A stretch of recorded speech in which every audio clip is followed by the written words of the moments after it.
Good morning, ladies and gentlemen, boys and girls. Welcome to Chilltown Hoops. I'm your host, Jermaine. The youngsters call me OG. My friends call me J-Dub. Let's get to it. When we get to this part of a playoff series where half the series is just about over, you get an idea of, okay, this team is better than that team. This team does this better than that team. This team is faster than that team. This team is more aggressive. You get a gauge on, even if the series is tied, you still have an idea of what team does what better, what team isn't as efficient as what team, as this other team.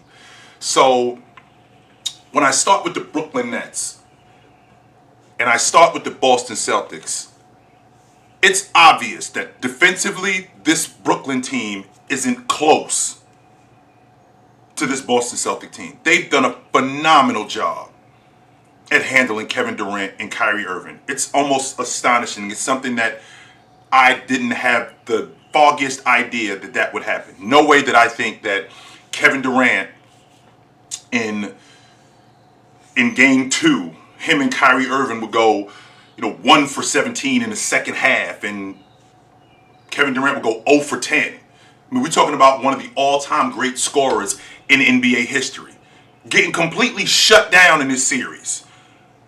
Completely shut down. Now, I do attribute that a lot to what Boston is doing defensively. Absolutely I am. No question about that. How they're jumping him.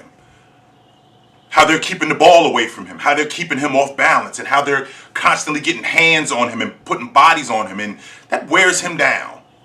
Absolutely that wears him down. And the same thing happens with Kyrie Irving. The thing that I thought Marcus Smart did that was really smart was he extended the pickup point with Kyrie Irving. He did a good job of not letting Kyrie Irving get ahead of steam, where the pickup point was a little closer to the half court line, so I could slow him down. Because Kyrie Irving, as we all know, has one of those games where once he gets going, you got no shot. You got no shot. And once he gets off the ball, Marcus Smart did a good job of keeping the ball away from him. Just like they did with Kevin Durant. Absolutely. I thought that Jason Tatum, I thought that he let them off the hook a lot without utilizing his mid-range game. Once he utilizes his mid-range game more, he's gonna be one of those Kevin Durant, one of those kind of guys, Tracy McGrady, where he's gonna be impossible to stop offensively. Add that to the fact that he's on a great defensive team. So that's going to make his game even more complete. Man, I said this months ago, and I said this a year ago before you guys even met me, that Jason Tatum is my favorite player on the 25. I think that he's going to be the best player in the game in the next year or two.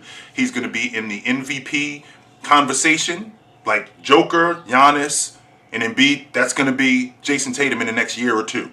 He's going to be in that conversation, and he's going to be in the conversation as the best player in the game, and it's not going to be a question. The story of this series has been Kevin Durant and Kyrie Irving. I mean, I could talk about how Steve Nash hasn't really made many adjustments in terms of his bench and getting Blake Griffin more involved in the game. And, where are your dirty work guys? Who are the guys? Because Boston has a bunch of different dirty work guys. Brooklyn doesn't have that. And not only do they not have that, they can't match them in terms of effort. They can't match them in terms of getting loose balls and making things more difficult on the other guys. They can't match them in that. And I think that's largely due to Steve Nash not digging deeper into his bench. I mean, why did you get Andre Drummond? What is he doing here? I mean, he played 13 minutes while he was in foul trouble. Well, if he's going to foul out, he's not going to be on the floor anyway. So you might as well have him out there to get the rebounds that you need, to get the loose, but to make things more difficult on them. Andre Drummond is not a bad defender, and he's an elite rebounder. And that's the dirty work that you don't have that you need.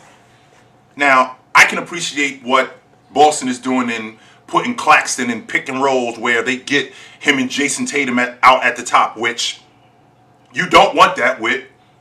You do not want that with Andre Drummond. You don't want Andre Drummond 22 feet away from the basket covering Jason Tatum. No, you don't want that. However, I don't want him sitting on the bench neither. And the reason why I don't want him sitting on the bench is because this is my best rebounder. He needs to be in the game. Absolutely he does. I think that Boston does a great job at going after mismatches. I can appreciate when you see a guy that can't cover another guy. And so, for example, Jason Tatum getting Curry switched off to him. Or Jason Tatum getting Claxton switched off to him. I think he lets guys off the hook with shooting the long ball. Because when you get Claxton on you, don't let him off the hook.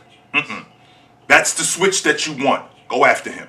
When you get Curry switched on to you, go after him. Because I've said this in previous posts. Irv, Dragic, those guys don't want to guard. They don't. So when you get switches with those guys on you, go after them, particularly in transition.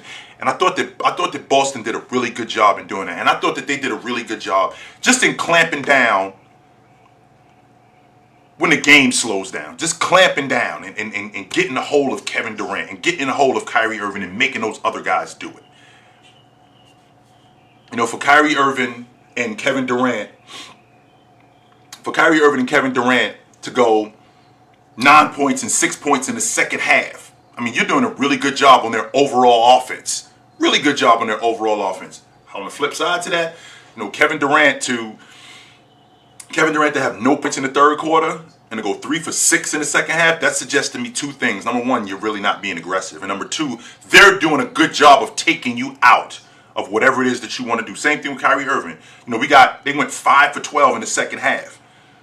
Both of those guys. I mean, they did a really good job of taking those guys out of the offense. And I think this series is over. I think that they're done. I don't think that this is a series that's going to continue. Even if they were to lose tonight, I still think that this thing ends in 5. And I think this series is over.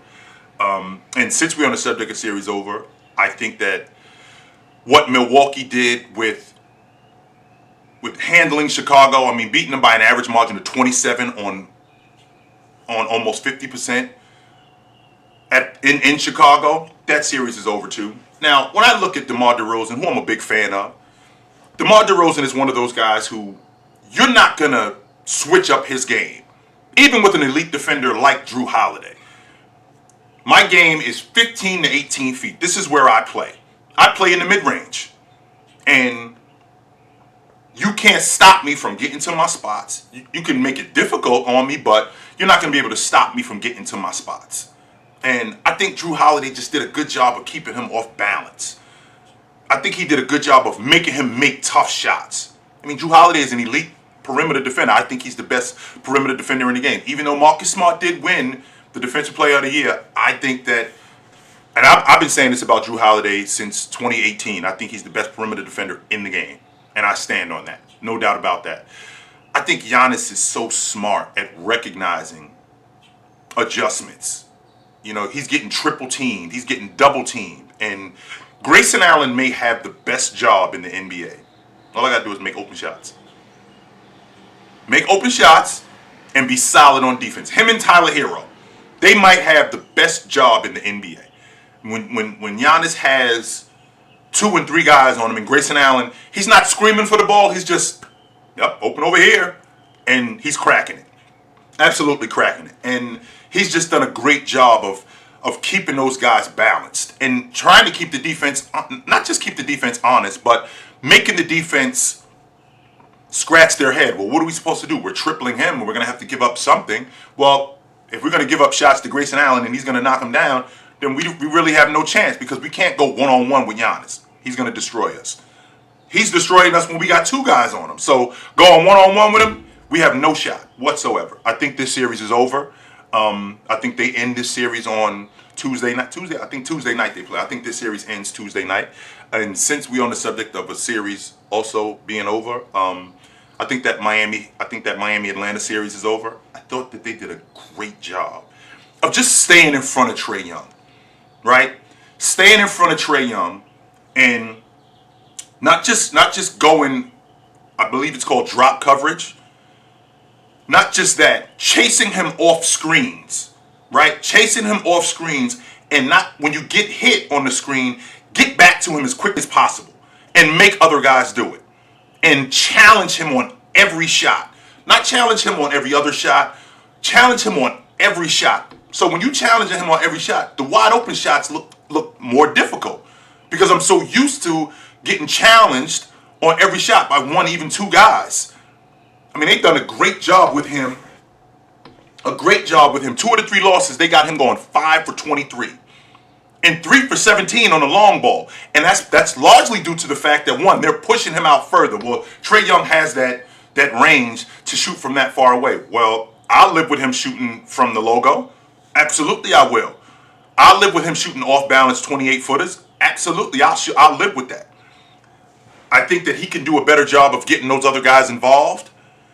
As the playmaker that he is, we're talking about a guy who averaged almost 30 and 10. I think he could do a better job of getting DeAndre Hunter more involved. I think he could do a better job in getting better shots for Bogdanovic. I think he could do a better job at that.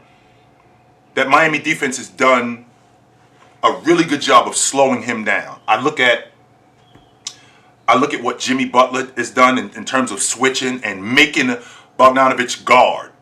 That's the most important thing when you're dealing with scorers. When you're dealing with scorers who don't want to guard, that's their deficiency. That's their Achilles heel. Make them guard. And I think Jimmy Butler has done a great job in that. That's why you see Bogdanovic going 4 for 10. Because Jimmy Butler is doing a great job at not only making it difficult on him, but, you're going to have to play defense on the other end too. You have to. Otherwise, I'm going to dominate you. I think that Miami has done a great job in creating turnovers and getting out in transition. And I mean, we already know the disruptor that PJ Tucker is and how difficult he can make things on you. I think this series is over. I think Bam's got to do a better job come the next series because having to deal with Joel Embiid is going to be a tough task. And since we're on the subject of Joel Embiid and since we're on the subject of another series being over, now, Joel Embiid being beat up like he is, I still think that they have enough to beat Toronto. Toronto was just small. I thought that Siakam outplayed Tobias Harris, which he hadn't done in the previous 3 games. He had not. Which would explain why Philadelphia was as good as they were. Because Tobias Harris basically played Siakam, who I think is going to be an All-NBA performer, to a tie. And because he did that, he completely shut the door on what he was doing. He canceled him out. Now, with canceling him out, what we don't have an answer for is we don't have an answer for Embiid. That's the difference. We do not have an answer for Embiid. And Tobias Harris has to give you a better, he's got to give me a better effort in game 5. I mean, he went to the free throw line 0 times. And the reason why, when I see you go to the free throw line 0 times, that suggests to me that offensively you're not being aggressive. You're not being aggressive at all. And he's got to do a better job at that. I understand that the physicality of the game when it comes to Philadelphia is the way it is. And the reason why, in terms of Toronto, I understand the physicality because, I mean, what else are you going to do with Embiid? You got to beat him up. He's too big. We don't have anybody to counter that. Achua can't do it. Boucher can't do it. We have to do it collectively. Van Fleet has been average in this series at best. I think Maxey has outplayed him, and I think that that's going to continue. I don't even know if he's going to play in Game 5. I think he's got a bad hip, so I don't even think he's going to play in Game 5. So I think that series is over. When I watch Memphis and I watch Minnesota, this series comes down to one thing and one thing only. We're going as far as you take us, Cat. You are the energy. You are our leader. And I have people questioning, is Cat a number 1 on a championship unit? Is Cat a number 3 like Kevin Love and like Chris Bosh? Is he that guy? In the 4 games that they've played, in the 2 playoff wins, Cat is 33, right? Cat is 31 and 13 in the 2 wins. In the 2 losses, 13 and 8.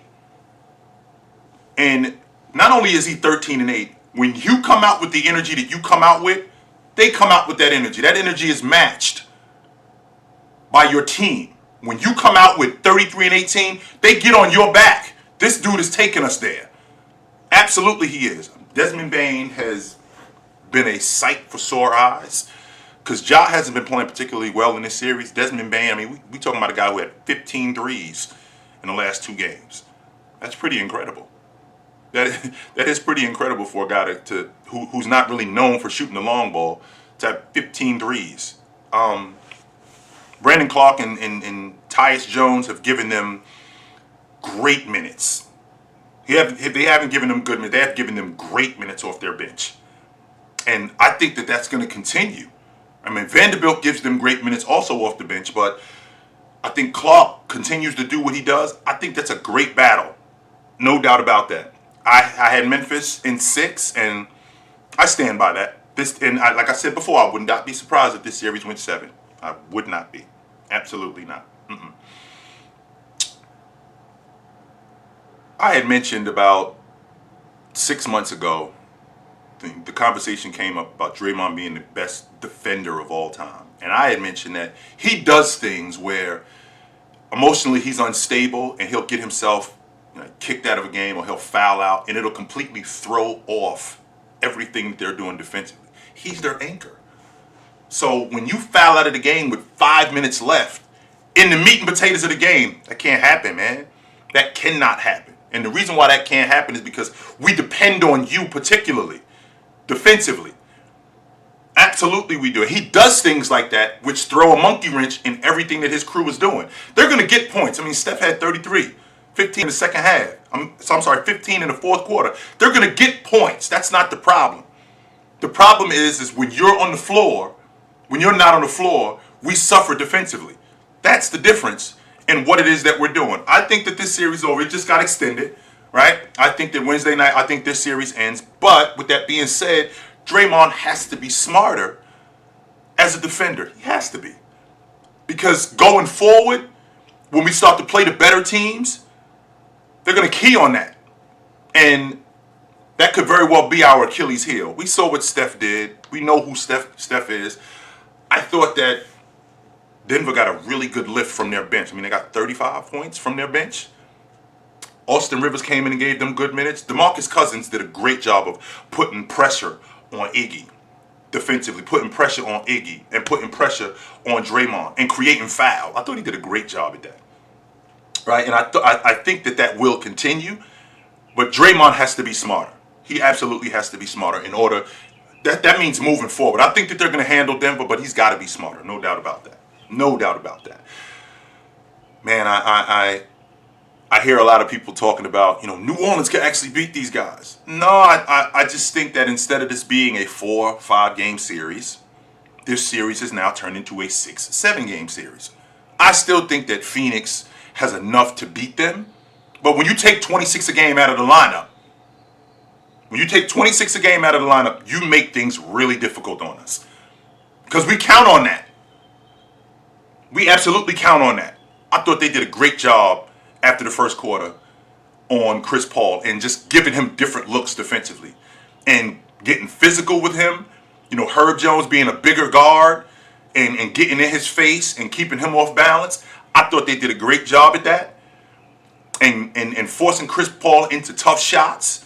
And it's just into tough situations. When you got a bigger guy who's handsy, who's physical, and he's allowed to be that, it makes things difficult on your defense, no question about that. Now, I could say that Brandon Ingram is turning into a star, but I mean, I said this in the past. I thought that when I saw him with the Lakers, he was tentative, but him being on this team, I think that he's making it his business to go after Mikal Bridges. I think he's making that his business because he wants to prove that I can perform on the biggest stage. And he's one of those guys at 6'9", who, when he gets into the mid-range, when he gets into the post, he's pretty difficult to deal with. Very difficult to deal with. And I think that that's going to continue. I still think that Phoenix beats these guys in 6-7 games, but it's just going to be more difficult. I don't think you're going to shut Chris Paul out in the second half like you did yesterday, but this is definitely a series. This is absolutely a series that I'm very interested in. This is a series that I'm absolutely interested in, man. So these playoffs are awesome. These playoffs are absolutely awesome. I enjoy it. right? I'm digging what I'm seeing, and hopefully this continues with this action. So you'll see me soon, man. Until then, take it light, but take it.